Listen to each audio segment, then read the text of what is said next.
મિત્રો જય શ્રી રામ. તો આજે આપણા માણાવદર શહેરમાં શ્રી સંત શ્રી વેલનાથ બાપુનો રથ આવે છે. તો આપણે તેને સ્વાગત કરવા માટે જવાનું છે અને તે રથ આખા ગુજરાતમાં યાત્રા કરશે.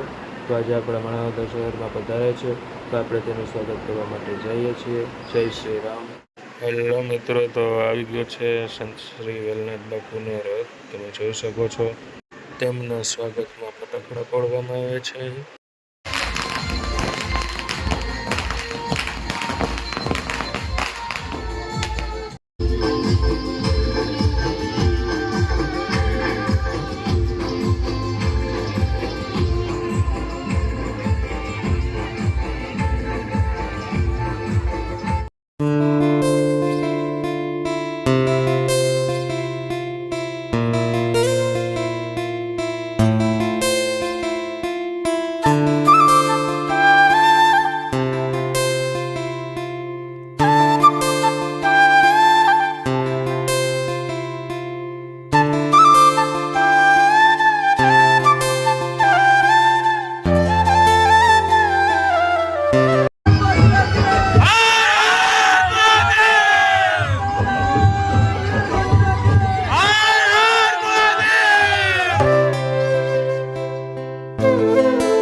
તો મિત્રો પ્રસાદી પણ રાખવામાં આવેલ છે. ભજીયાનો લોટ તૈયાર થાય છે. અહીંયા ભજીયાનો રવા નાખે છે.